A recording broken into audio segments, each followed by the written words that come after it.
Last time we were on stage together was the cruise, right? Or have we done something? Vegan cruise. 2015? Oh, no. Well, we did that event in Los Angeles together. That's right. We did with that Jason too. and Whitney and, That's true. and That's Fully true. Rock At Christina. the OLOC. OLOC, downtown Los Angeles. That was great. For those that don't know, we're actually twins. We're twins.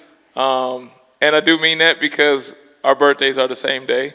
So we've been calling each other twin for about 12 years. No. 2011. We met. We met 2011. We did some YouTube videos together. You can find them on YouTube, actually. The day we actually met is on YouTube. Yeah, we actually look young.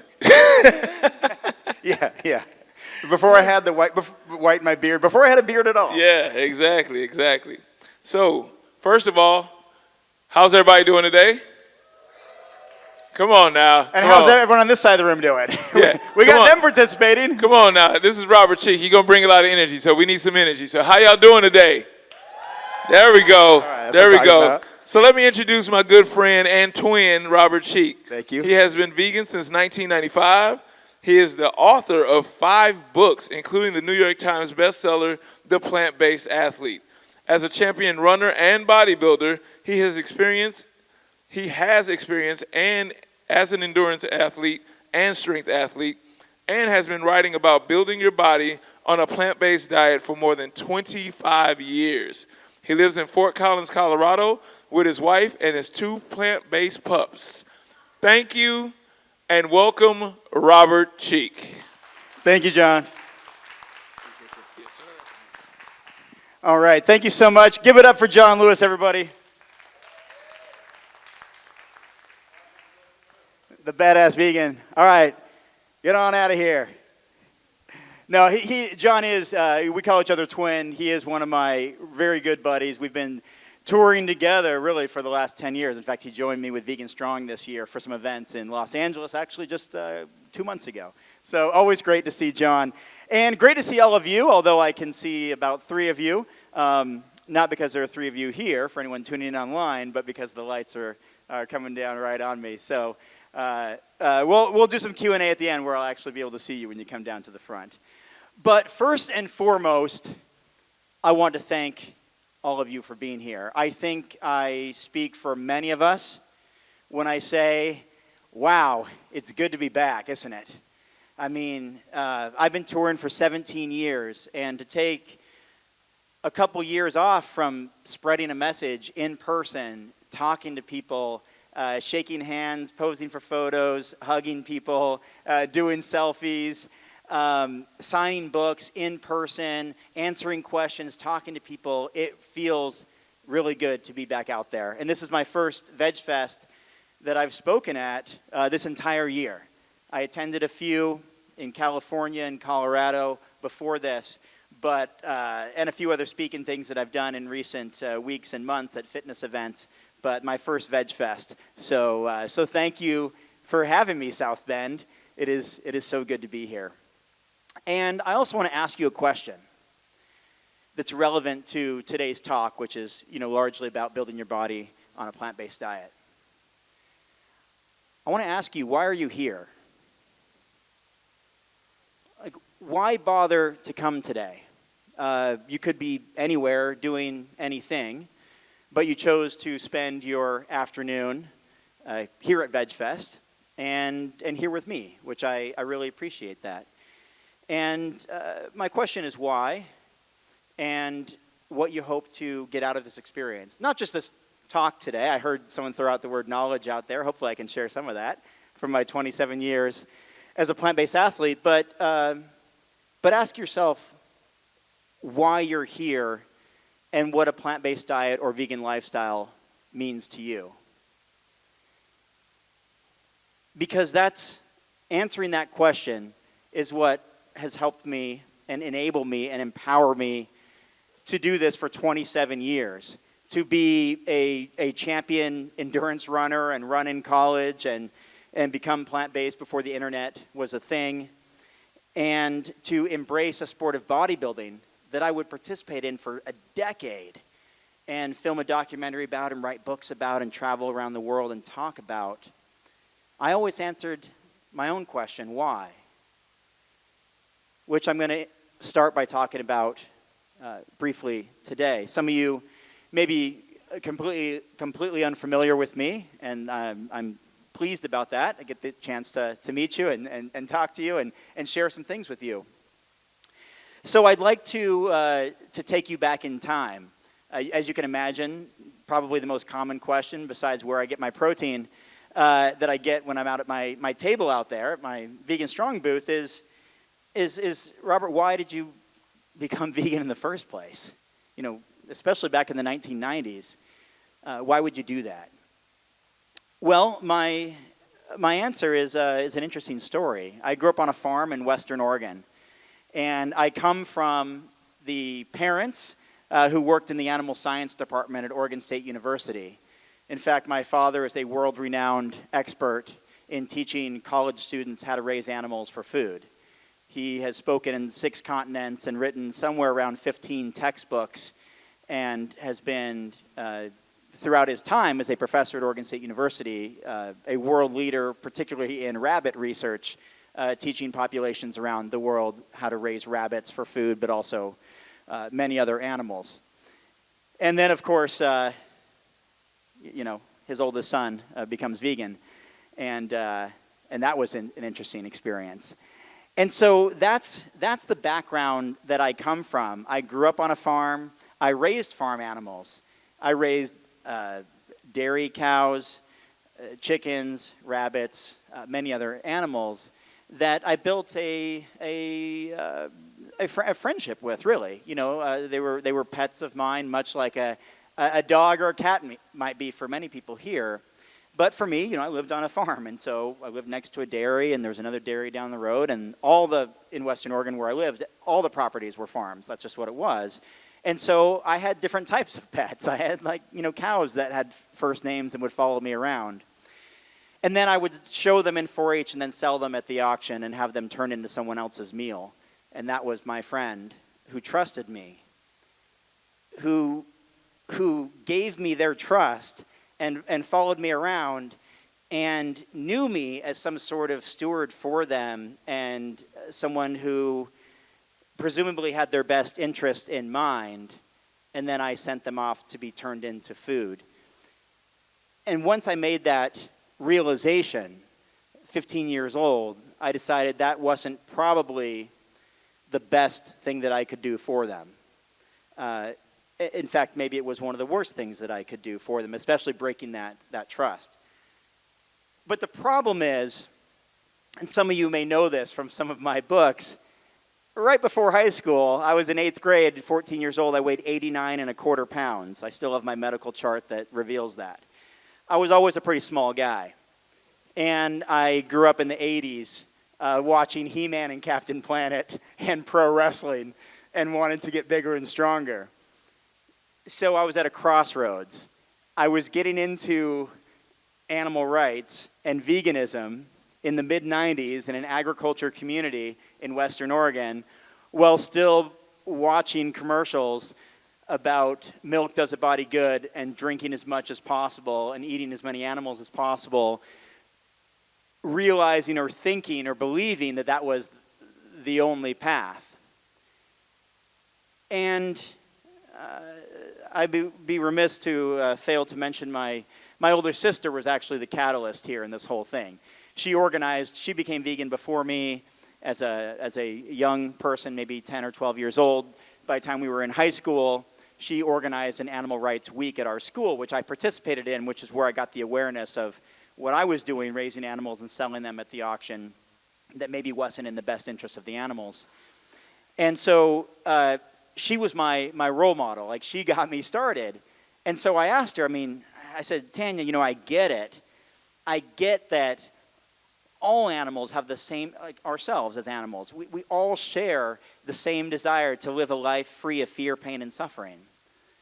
Like, this is unequivocally true. And I spent 20 years on a farm we basically had every animal except for pigs and maybe owned a few sheep. But we had goats and horses and cows and turkeys and geese and ducks and chickens and guinea pigs and gerbils and rabbits and all kinds of animals.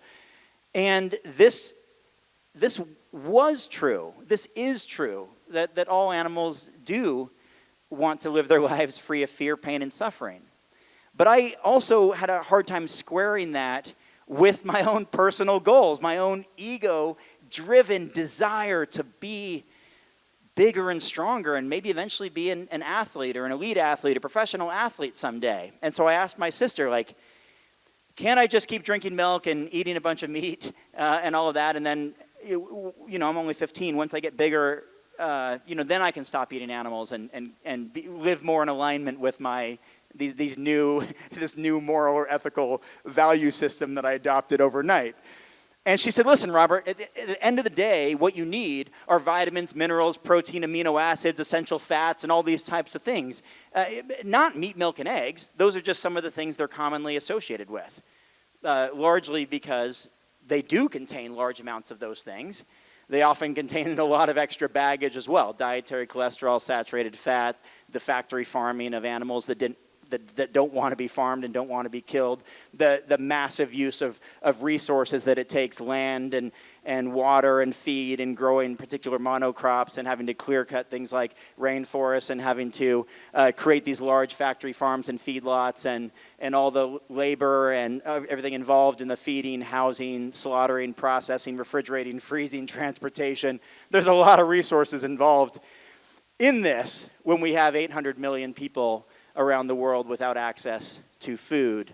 And in many countries, we take their crops from them, especially in developing countries, to feed them to livestock, to feed to wealthy people in Western countries. And so I wanted to embrace veganism fully, but wasn't sure that I could do it as an athlete. But she challenged me and said, Robert, again, you don't need meat, milk, and eggs. You need the nutrition that's commonly associated with those things. You need the amino acids, the building blocks of protein. You need vitamins and minerals. You need antioxidants. You need fiber. You need calcium. You need all of these different things, and you can get them from plants. And in fact, you can get them from plants in some of the original and absolute best sources possible. The sources of protein that still have vitamins, minerals, maybe essential fatty acids, antioxidants, fiber, water, complete with them for a more holistic approach. And I said, okay, I'm 15 years old, fine, I'll listen to her. And how do you think it went? Honestly, not so well at first, which is one of the reasons why I enjoy talking today, having written 5 books and worked with Forks Over Knives and Dr. T. Colin Campbell, and taken his class through Cornell University, and doing lots of evidence-based studying on what the actual science and tests and research says in this field. Because when I started, there wasn't an internet. There wasn't Google. There wasn't YouTube. There weren't podcasts. And so I was also a teenager without a lot of my own money. And so my idea of a plant-based diet was having some cereal and soy milk for breakfast, going to school, having those white refined French bread rolls for lunch, some bagels, chips and salsa, candy and soda. Sorry, I had the bread rolls for snack, and then the bagels, chips and salsa, candy, soda for lunch, and then maybe some pasta. I'd throw peanut butter on top. I invented the pad thai, apparently. With that approach, was just pasta with peanut butter plopped on top until it melts and hopefully spreads apart a little bit to add a little bit extra protein, right? And then some semi-questionable vegan ice cream back then, of which there were just a couple of brands. You can see my issue here. I wasn't actually eating food. I don't know if anyone caught that. The salsa, tomatoes, right? I actually had tomatoes. The rest was like, some sort of ultra-refined sugary cereal, I'm sure. Bread rolls that are, by the French bread loaf, 1,000 calories per loaf, with very little nutrition in there, although they're warm and fluffy, and they taste pretty good, and they're comforting. And then things like chips, which are on the very lowest. There's not much you can eat that's lower nutritionally. When you look at the ANDI score, the Aggregate Nutrient Density Index score, popularized by Dr. Joel Fuhrman, which rates the amount of nutrients per calorie, which has kale and leafy greens at the top, and chips and soda at the very bottom, like the worst things you can eat. And that was my early plant-based diet as an athlete. Luckily, I was 15 years old, 16 years old, so I could still perform at a decent level. But that's still today some of the problems that we run into. Has anyone here in this room ever met anyone who said, I tried being vegan, it didn't work for me? Okay, and the rest of you are liars. I couldn't see all the hands, but I don't think it was everybody. No, most of us have probably heard that, right? I tried being vegan, tried being vegetarian, it just doesn't work for me. Well, in a way, that's like me trying to study a foreign language, trying to learn, Japanese or some other foreign language. Say, I practiced once a month, and I just wasn't fluent. It was unbelievable. It just wasn't for me. I couldn't get it. It didn't work for me. But oftentimes, we, for whatever reason, whatever compels us or drives us to a plant-based diet or vegan lifestyle, we sometimes fall into this pattern of we're eating chips and salsa and bagels and Sour Patch Kids, my favorite, and soda and all these things. And yeah, it's free of animal products, free of animal byproducts. It's technically... it's questionable to say cruelty-free, depending on how many of these things are harvested, like chocolate and such. But that's sometimes still commonplace with a plant-based diet, and we say it didn't work for me. But oftentimes, we're just not eating the actual food that we need to make it work. It's much like, has anyone in this room had a fitness New Year's resolution? Okay. Hopefully that's many of you. Yeah, it's a very common thing, right? One of the most common themes is weight loss for the new year, right? We set this as a goal. We work toward it, and by January 17th, that's the most common day statistically that we give up on our New Year's resolutions. We say, this just didn't work for me. It just didn't work for me. But my question is, what were we really doing? Like, were we putting ourselves in a position to achieve that goal, or were we not? And one of the things I think about is this question, for example. If anyone here has ever had a fitness goal, doesn't matter, weight loss, muscle building, endurance, strength, whatever. If anybody here has had a fitness goal, clearly everyone here in this room must know, based on your gender, age, height, weight, and very importantly, activity level, how many calories you expend every day. Everyone has this 4-digit number, right? The lights are bright, I can't see the hands. Right. It's not many of us, right? Many of us haven't used the Harris-Benedict equation to determine, based on those factors, how many calories we expend per day. Without knowing that, how could we possibly create a nutrition program to lose weight or build muscle or add weight, add mass, burn fat if we have no idea what we're currently doing? Therefore, the only way to achieve that is to work really, really hard and hope that we're lucky. Like if we have a really hard work ethic, like really strong work ethic, like we just go to the gym 6 days a week and we just work like crazy because we believe in ourselves and all of that. But there's a much easier way to do that. There's a much easier way than having to rely on willpower and pure grit and effort and belief in self, which is one of the reasons why I write books on this topic. I was that small kid that wanted to get bigger and stronger and believed that I could do it on a plant-based diet. That was my sincere belief, and that's being as authentic as I possibly can. I really believed back in the 90s that if I could do this, if I could build muscle without eating animals, maybe it would inspire other people to believe in themselves that they could do the same.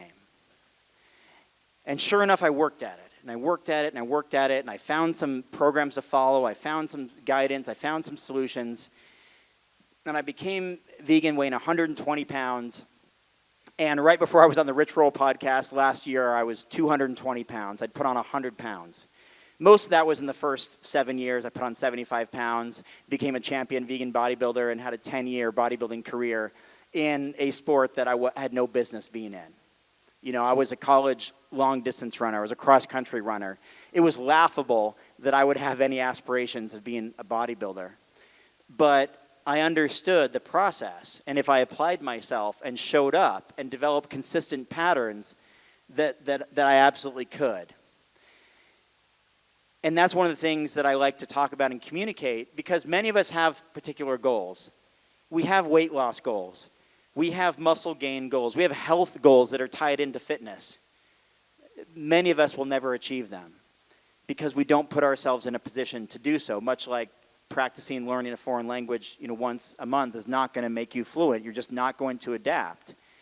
That's learning something. That's like, me, who knows nothing about auto mechanics, trying to learn how to work on a car by practicing once a month. It's just not going to click. But that's learning a task. Imagine when you're trying to alter your physical body.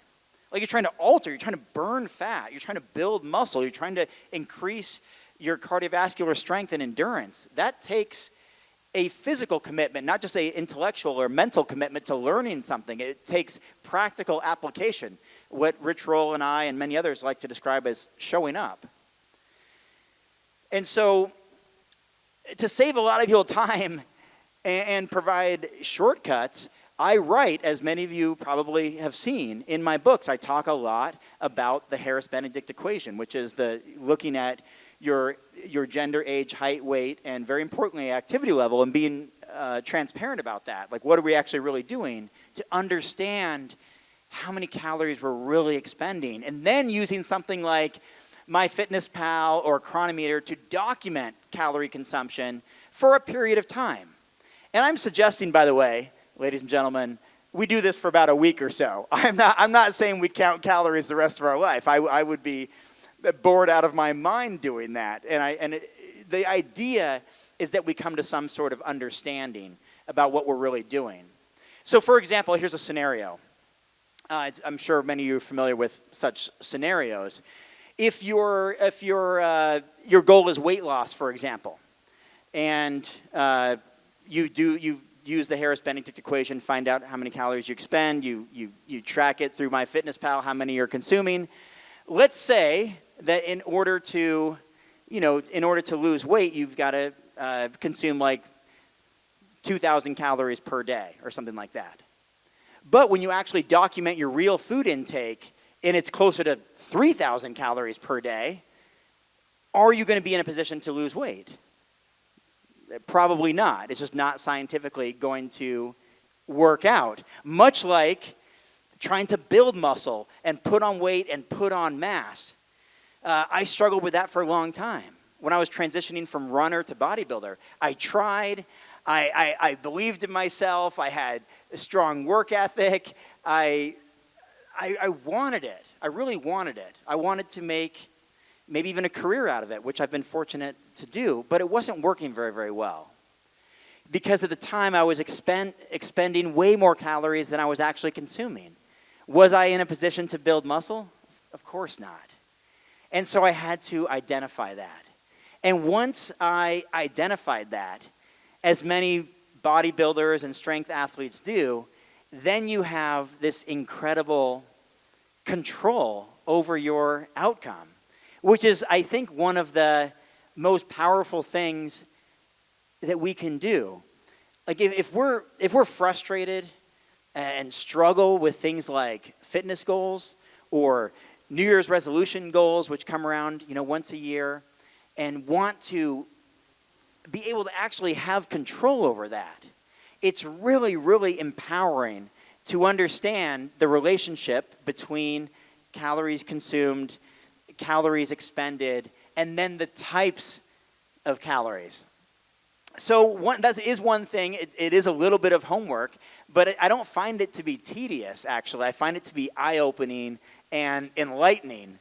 And so it's one thing that I do encourage everybody here, that when you go home, to use this Harris-Benedict equation. Just Google it. All you do is just, it's a calculator, actually. You can type in Harris-Benedict calculator, and you just put it in. Put in your gender, your age, your height, weight, and then answer questions about your activity level.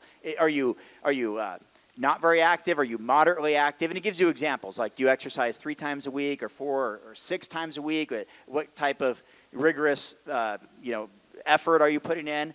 And then it will give you that sort of information to go from, how many calories you're expending. And then I encourage you to use MyFitnessPal or Chronometer to document your actual food intake. And by doing that for a week, not only do you get these numbers that are fascinating, you're like, oh, no wonder I wasn't losing any weight. I'm eating more calories than I'm expending. Or no wonder I'm not able to build the muscle, even with my enthusiasm and my effort in the gym, because I'm just not consuming enough in order to elicit those changes. But you'll also notice some patterns about yourself, which I think can be incredibly helpful. For example, I do this, throughout the year or over the years, every once in a while, because obviously my body changes. I've even fluctuated 20 pounds in the last few months. I've dropped 20 pounds, some of it deliberately, some of it being on tour every single week and not training as much or not eating as much.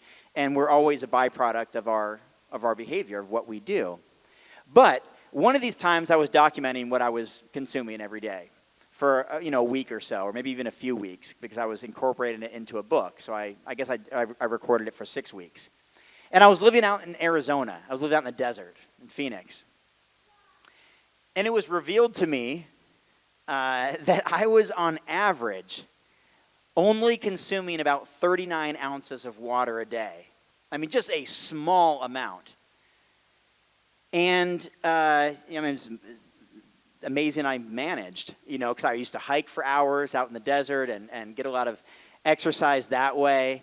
And that helped me recognize something that I could improve upon, because what I was also doing was I was consuming lots of caffeinated beverages because it was so hot, and I got addicted to not only the caffeine but the sugar and things like flavored yerba mate, which was my go-to drink.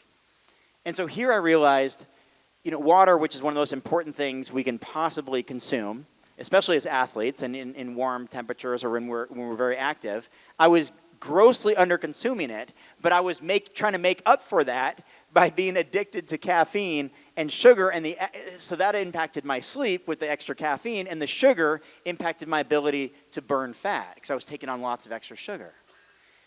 It was also revealed to me, because I was a guest on the Chef AJ show, and I was all excited about documenting my food intake and sharing some of these things with her, and I was even making a really solid effort to incorporate sweet potatoes and yams and things that not only I knew that she liked and might impress her audience, but that are just really healthy foods, high in antioxidants and super nutrient dense and nourishing and all this kind of stuff. So I had all these potatoes and lentils and beans and rice and all this in my meal plan, and I was avoiding processed foods and cutting back on the caffeine at the time.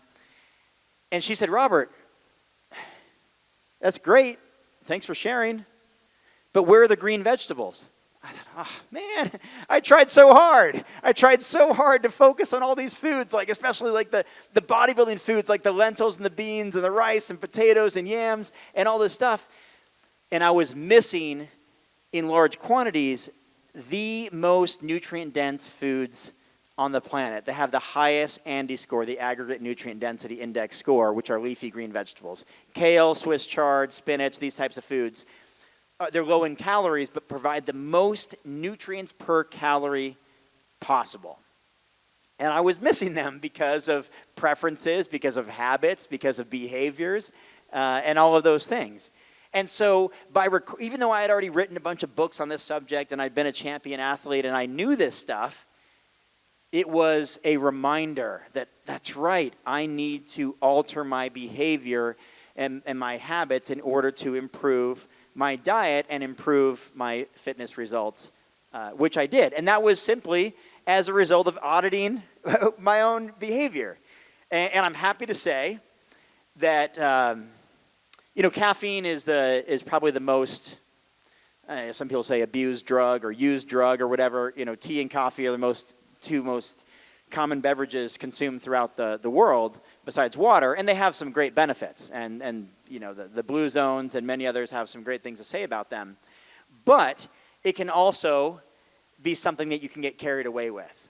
And I know that from experience, where I was consuming hundreds and hundreds of milligrams of caffeine per day, and all of a sudden, caffeine had control over me, not me having control over it. In fact, I don't know if anyone else has been like this, but I would actually go to bed like dreaming I can't wait to have my yerba mate when I wake up. Like I know I can't have it now or else I won't be able to sleep, or at least it will to some degree inhibit my sleep, but I can't wait to have it. And I was never a coffee person. In fact, I've never had coffee in my entire life. But I got turned on to yerba mate and these sports energy drinks. And so I go on this vegan cruise that John and I mentioned when we started this presentation. And I would sneak my drinks onto the cruise. I went on a cruise on my honeymoon because I met my wife on the vegan cruise. And we took a honeymoon cruise in Alaska. And I got my yerba mate and took it on the cruise with me because I just had to have it. And so as a result of kind of auditing my own plant-based diet that I've been following for decades, I've been now caffeine-free since 2018. And that was just something that was super, super helpful for me. It helps me with my sleep, obviously. It helps me rely on real food for energy. That's where we get our energy from, right? From the calories that we consume, and rely more on fruit and the natural sugars in fruit. And things like potatoes and the starchy carbohydrates that give us long-lasting fuel for the long haul. And that was just simply a result of identifying what was or wasn't in my diet. And that's why I so strongly encourage everyone to do this practice. Because one of the most common things I hear, and probably from some of you who maybe actually expressed this to me today, because I've been out there at my table for hours already today, one of the most common expressions is what? I eat pretty healthy, right? People say it all the time. Well, what does that mean? Like, what do you mean you eat pretty healthy? Like, is there some sort of like nutrient density score you're gonna, present? Because we get into certain patterns, right? We all eat about the same dozen foods all the time. That's fine. There are thousands and thousands of edible plants, and it's not necessarily a bad thing. But think about it just for a moment. Maybe even just pause and think about what you eat every day. It's really like the same 10 or 12 things. That's not a problem inherently. What's a problem is if 8 out of those 12 things are not healthy foods, even if they're plant-based. Like the super refined, like white refined bread rolls or bagels or chips or sodas or other sugary beverages or candies or cookies or pastries or whatever. And some of those are fine, obviously. They can fit into a meal plan easily, a healthy meal plan easily. But if those are the foundation of a diet, and many of them happen to be very calorie dense because they have high amounts of sugars or fats or oils that makes them very, very calorie dense, that's where it becomes a bit of a problem. And so we say, I eat pretty healthy, but for some reason I'm still not able to have the energy. I just don't have the energy I had, or I don't recover from exercise the way that I used to, or I'm not building muscle the way that I want, or I'm not burning fat the way that I want. Even us as athletes, and there's a few others here in the room, including Brittany, who just got a second place medal at Mr. America in powerlifting. A round of applause right there for Brittany, by the way. I watched her compete. I cheered her on. She has videos online on Instagram of competing and deadlifting hundreds of pounds, much more than I can lift. And so I know there's some other athletes here in the audience and other people that I've talked to. And it can be incredibly valuable to take a look at what we're really doing. And you probably noticed, if you talk to me outside, I'm authentic and honest in my responses. I don't give you what you want to hear. Like some people said, Robert, you must train like 6 days a week or whatever. I said, no, just, a few days a week whenever it fits in the schedule. They're like, really? I said, yeah. I retired from bodybuilding, from being a competitive athlete 10 years ago. I've been on a speaking tour for 17 years. I wrote a New York Times best-selling book. I've signed books in 200 bookstores in 20 states, more than any other author in America. Like, that's my priority. It's not hitting the gym all the time, but I will never miss a dog walk. I've got 2, as you heard, plant-based dogs at home. I can answer questions about that in Q&A if you're wondering what they eat, but they've been plant-based for a decade, and they're in great health, and one is 17 and doing well. And so I do other forms of exercise. I'm just honest when people ask, like, if I hit the gym 5-6 days a week, I say, no, this is not in my current program. Now, if I did, like before getting on the Rich Roll podcast, and I was 220 pounds and as big and strong as I've ever been, then there's a result. There's a byproduct of that. Right? Much like anytime we go on to some particular program, like we're trying to run a marathon, or we're trying to do a weight loss program, or we're trying to build strength or build muscle, when we apply ourselves for a given period, we tend to see results. So my results mostly are in book sales these days, and getting the opportunity to spread that message out there. So my fitness takes a little bit of a back seat, but not to the point that I'm totally inactive. I still go to the gym a few days a week. In fact, I'll go to the hotel gym tonight before I fly home at 6 tomorrow morning, and walk around town, burn a bunch of calories that way. But it's always a byproduct of what we do, and I think it's a good opportunity for us to audit that and document that every once in a while, to see like who we are, what we're doing, and learn things about ourselves. Like we may decide, like, wow, I documented this for a week. I didn't realize that I eat chocolate every single day. I guess I'm a fan of it. Or I didn't realize that it's winter and I live in Denver, but I eat popsicles every night because it's just part of a habit that I have. Or that vegan pizza is on the menu 3 days a week. And again, nothing wrong with any of these things. It's just an awareness of that. Or, wow, I eat a lot more. I didn't realize I have so many smoothies. Or that I'm really good at getting my leafy green intake from salads. I wasn't even aware that I have a salad every single day. That's pretty cool. Those are things that can be revealed. And the reason why I think that's important is that you probably heard people talk about calorie density and nutrient density, and I don't know if the other speakers talked about that. Maybe Alan Goldhammer did a little bit. But when you look at, you've probably heard some speakers talk about, or authors or people you see on social media talking about, limiting oil intake. Has anyone heard that? Kind of reduce oil intake. Some people, I think, project oil to be, just super, super negative or dangerous or whatever. And for some people, maybe it could be. For most of us, it's in almost everything that we eat. But one of the main reasons why we might want to limit our oil intake is because it's 4,000 calories per pound of pure fat. There's nothing else except for just pure fat. Lard and other things can be that calorie dense. There's nothing on the planet. It's more than 4,000 calories per pound. Contrast that with like kale, leafy greens, that are 60 to 100 calories per pound and full of nutrition. Oil is 40 times more calorie dense and very low in nutrition. Doesn't mean you can't have both. It just means when you have a salad, make sure the majority of calories come from the salad, not the dressing, which is rarely the case because it only takes a tiny bit, right? Tablespoon of oil, maybe, to equate the entire calories of all the leafy greens. So when we can learn about the calorie density of food, wow, we can really create a meal plan that's going to help us with pre-workout nutrition, with post-workout nutrition and recovery, with maintenance calories to maintain weight and kind of stay the same weight, general health and reach our health biomarkers. So I'll give you a scale. Here's some off the top of my head. Of course, they're in all my books and in many people's books. Chef AJ is a big fan of understanding calorie density because it's just fundamental in creating a meal plan. So as I said, leafy green vegetables are about 100 calories per pound on the high end.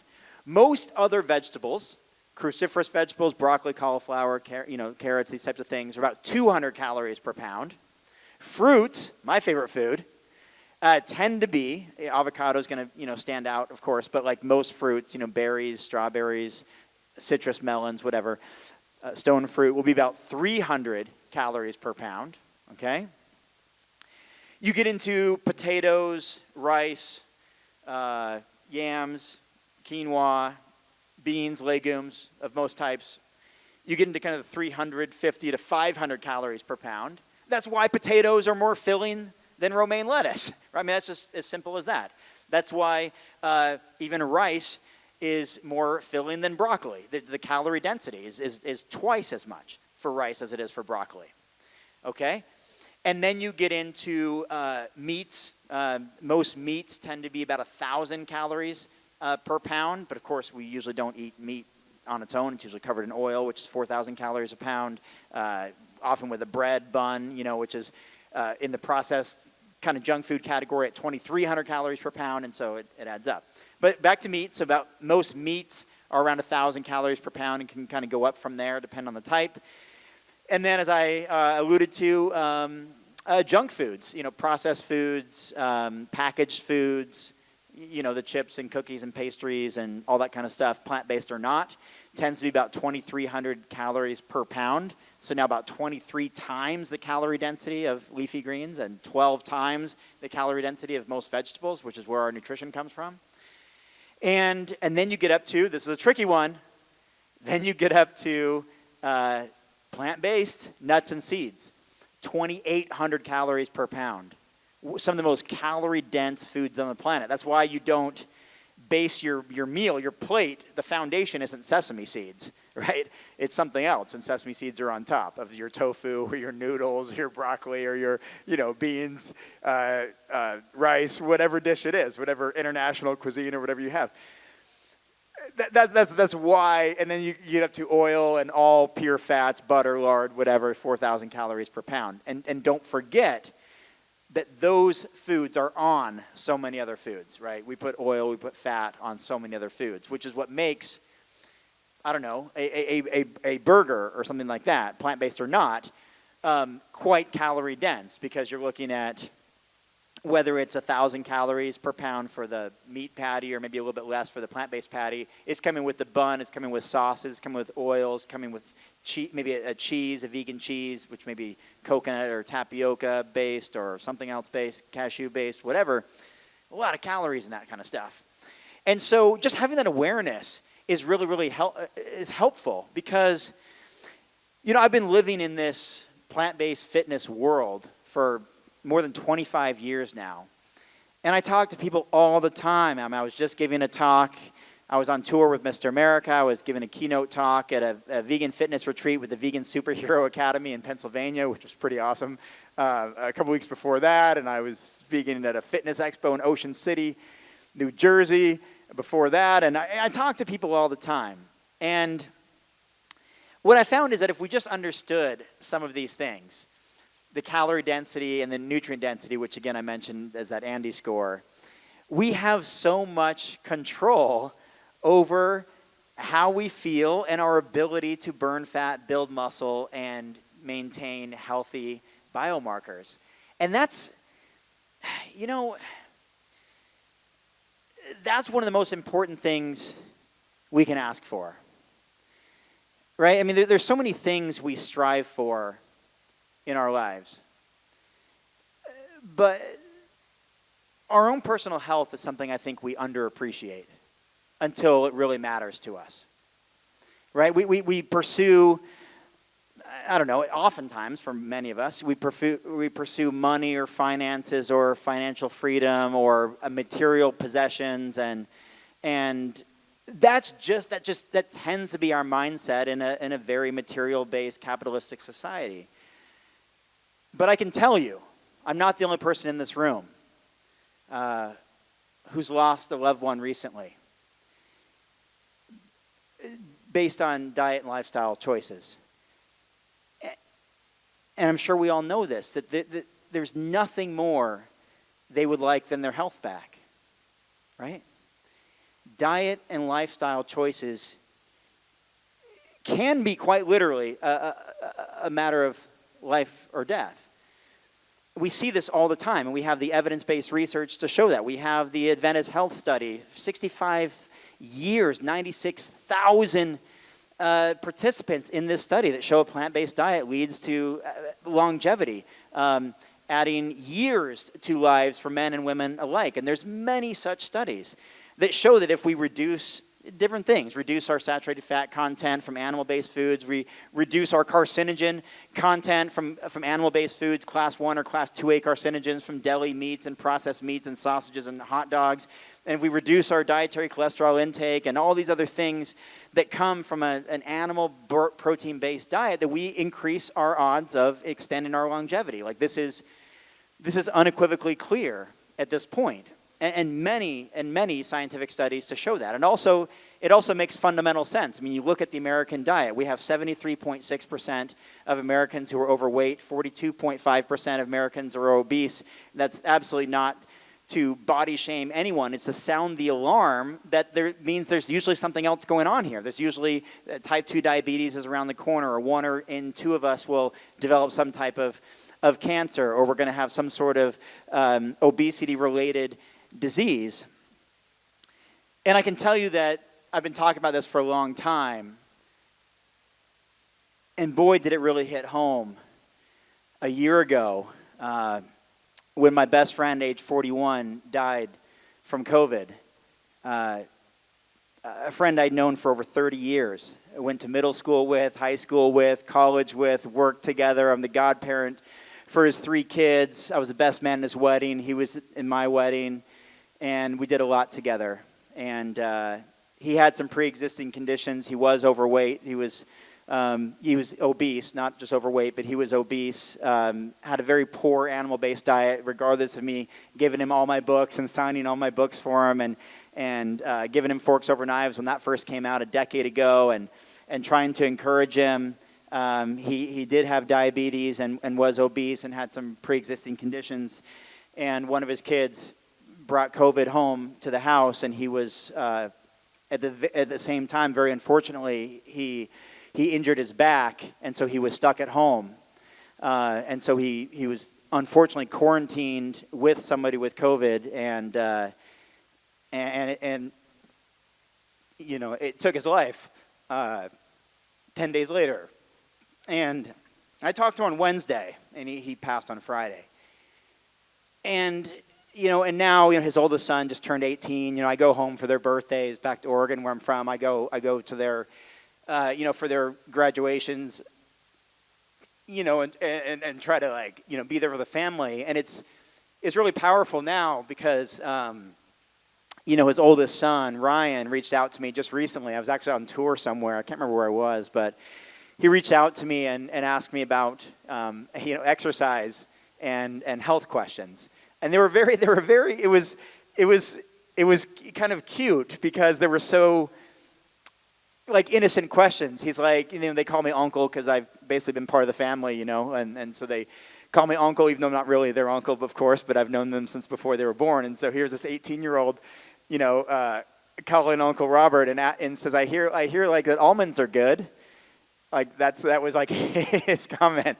I'm like, yeah, they're good along with a lot of other things and avoiding certain things. And he expressed this interest in almond milk. And so I immediately got on Amazon and had it shipped to this house.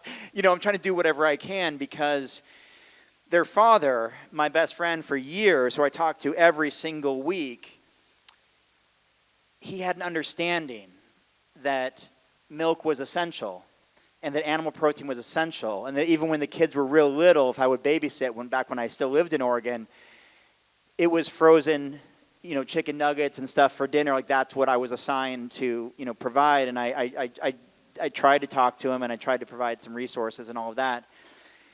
But you know, it was too late, I guess. And I had 2 uncles. You know, I come from a very deep farming background. In fact, I didn't tell you the rest of my family, but, you know, my sister became vegan, I became vegan, my brother became vegetarian at the same time, all in the 90s. My other brother is a cattle farmer and was, even during the 90s, cowboy hat, belt buckle, gun rack in his truck, the whole thing. He still runs cattle farm to this day. And anyway, I forget where I was going with that, but oh yeah, sorry, my uncles, that's where it was going. So I come from a farming background, and yeah, I just lost 2 of my uncles recently, again, completely diet and lifestyle related. And because one of them worked on a farm and was single, he ate all of his meals out at restaurant. Every single one. Every single meal. He didn't have anything at home. And every single meal, as you know, restaurant food is what? Covered in salt, covered in oil, covered in sugar, because I need it to taste good that you will come back and buy it again. And loaded with animal protein, animal fat, dietary cholesterol. And he went to bed and never woke up. And I know I'm not the only one. Right? This has happened to multiple family members just recently, and my best friend, and two were completely unrelated to COVID. One was related to COVID. And these are just recent ones. And my point remains the same, whether athlete-minded or not, that the thing that we're always going to come back to, whether you feel it right now or you don't, is that when you are in that compromised, or if you are in that compromised position, like, man, I just wish I had my health back. And I've got just a few more minutes before I want to do some Q&A, but I've been there myself. I had the conversation, I can't remember who it was, came by my table today, and we talked about the byproduct of our actions. And you know already that I was a small kid, and I wanted to get bigger and stronger, and I believed in it, and I believed that I could, and it would make a difference in the world around me, in the lives of animals around me, and maybe inspire some people along the way. And so I worked really hard. I know it sounds funny because it's the complete opposite of the usual goal of weight loss, but I worked really hard to get over 200 pounds. And so I achieved it, and I was really excited. I started at 120, as you remember, when I became vegan. So this was back in 2016, I think. Finally got to 200 pounds, and I got really strong.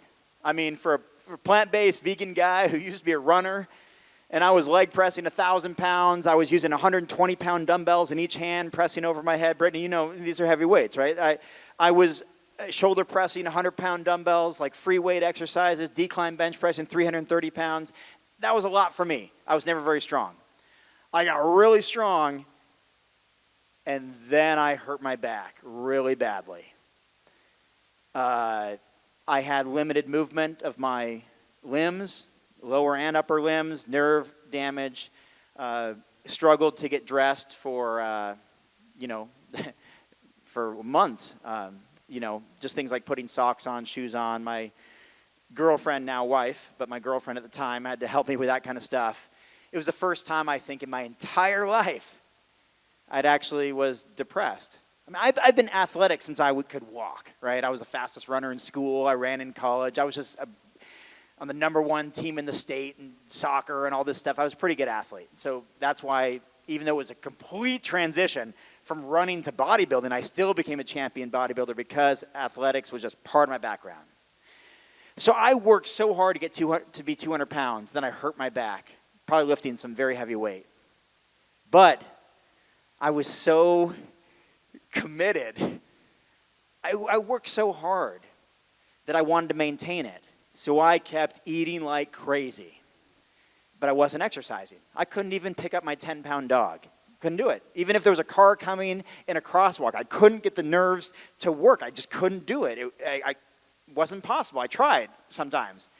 If I was in a dangerous situation or had to move or in a crosswalk, my body wouldn't function.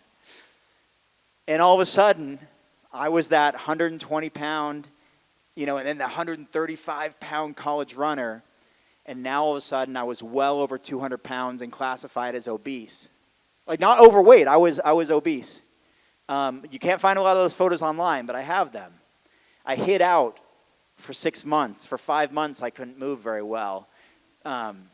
Even hard to go see chiropractors and stuff because the herniated discs in my back, many of you know this, L5, S1, all the bending. I still have to be careful to this day. My back went out 2 weeks ago. Happens every couple months from these sports injuries. I have to be very careful at my booth with my books and stuff.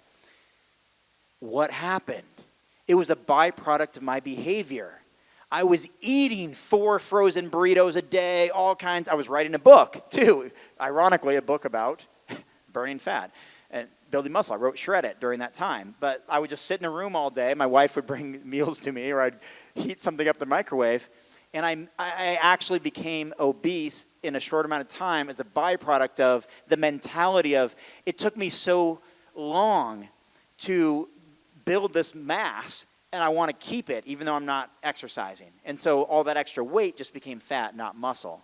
So it was a byproduct of what I was doing. And that's true for so many of us who have been injured or like even after my bodybuilding career was over, guess what I did? I went back to running. I went from 200 pounds all the way down to 165 in a short amount of time. Why? Because I was running, I was burning all these calories, I was eating differently, eating less, I wasn't doing all the weights.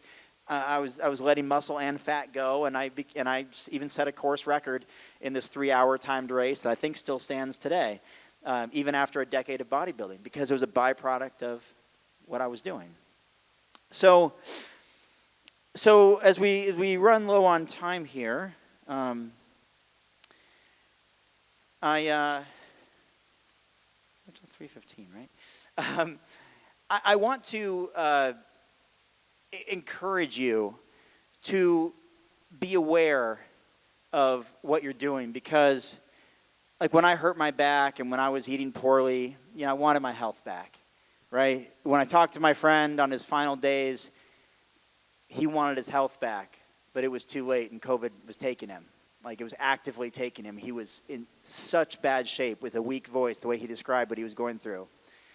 Watching my uncles, because one actually was hung around long enough to be in hospice and all that. The other one just died in his sleep.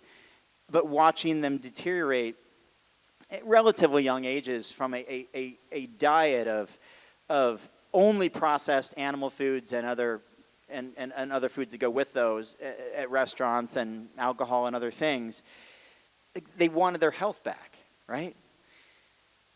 So whether we're athletes or not, a plant-based diet, as Michael Greger has shown, Dr. Michael Greger in his books How Not to Die and How Not to Diet, it should be the default diet until proven otherwise, because it has the ability to fight off diseases and prevent many of our degenerative diseases. It has the ability to fuel us to be our best athletic selves. That's what my book is about. I interviewed 60 world-class plant-based athletes, Olympic champions, world record holders, Guinness World Record holders, people in some cases who have been vegan since birth and still made it to the Olympic Games, still made it to win world championships, still made it to become professional bodybuilders at the highest level. Others like Chris Paul, who's in the NBA, who's been vegan for a shorter amount of time, but he expressed what a difference it made in his life. Because at the end of the day, we're going to want that. We're going to want that health. I started by asking you why you're here, why you came today, and maybe what you hope to get out of it, this experience. And now I want to leave you with one more thing. Thinking about why you're here, not just here at this talk, but here at this event and how it applies to your life. I want to leave you with a quote from H. Jackson Brown Jr. from his book, P.S. I Love You, often inaccurately attributed to Mark Twain. This quote that says, 20 years from now, you will be more disappointed by the things you didn't do than by the things that you did do. And he goes on to say, so sail away from the safe harbor, catch the trade winds in your sail, explore, dream, discover. I don't care about that poetic stuff, H. Jackson Brown Jr. I care about whether it's 20 years from now or 2 years from now. We don't want to be asking what might have been.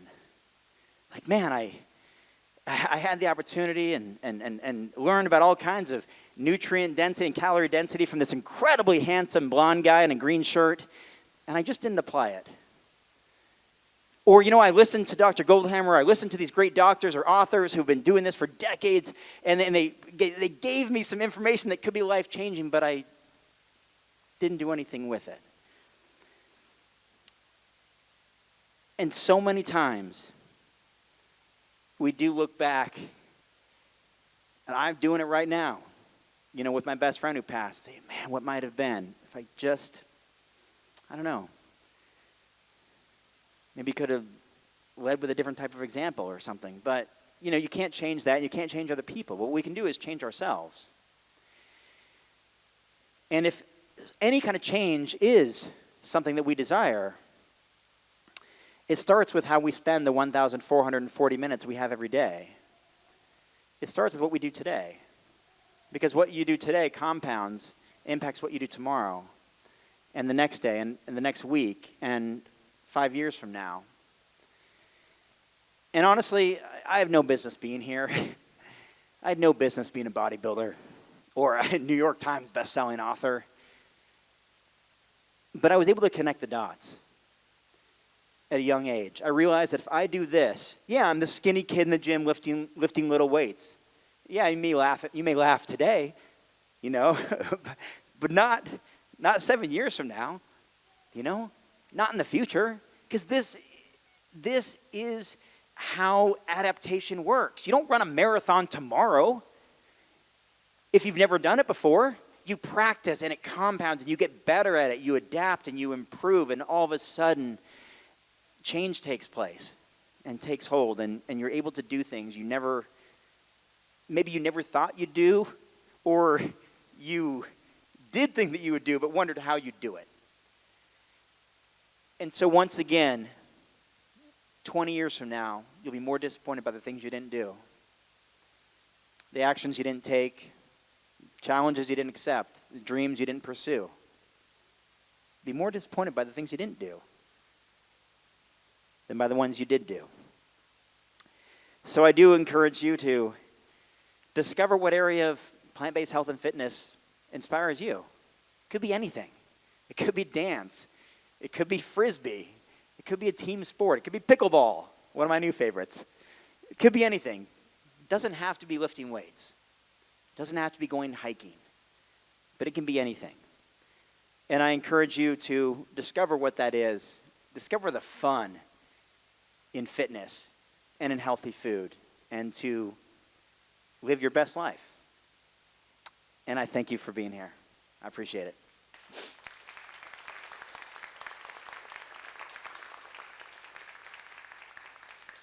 Thank you.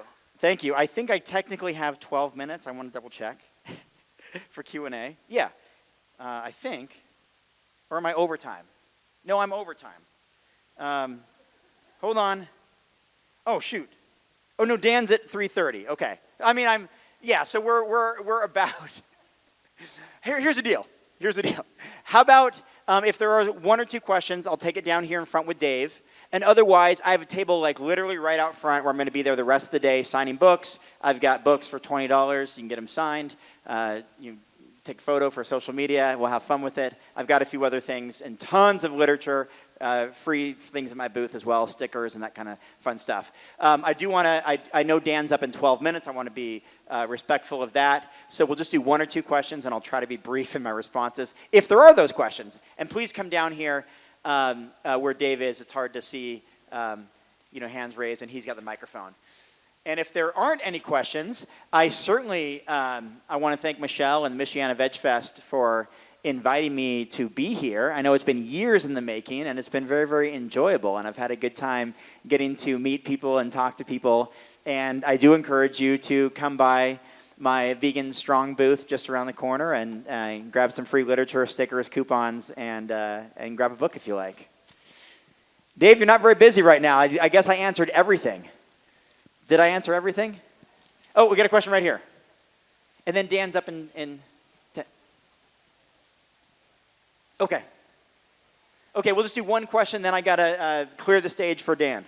Well, my question is about the dogs. Is what? Is about the dogs. Oh, perfect. Yep.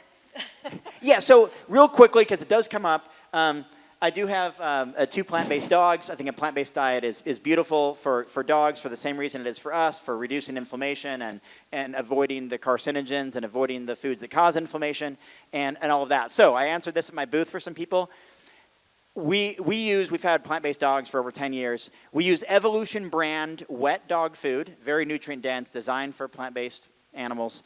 And then we use a V-Dog brand dry kibble. We also use Tofurky brand and a few other brands for like the meaty texture of the deli slices that many of us enjoy as individuals. Gardein and Eves and tofurkey and all that. And then plus we use some things like sweet potatoes and some food that we would eat as well. But there's also peas and sweet potatoes and all that built into the Evolution dog food and V-Dog, which is specifically designed for plant-based dogs. And for the same reasons that many of us benefit from a plant-based diet, I think dogs have a wonderful opportunity to benefit from that as well, and encourage you to try that with your dogs. Thank you so much, and thank you, Michelle. Appreciate the opportunity.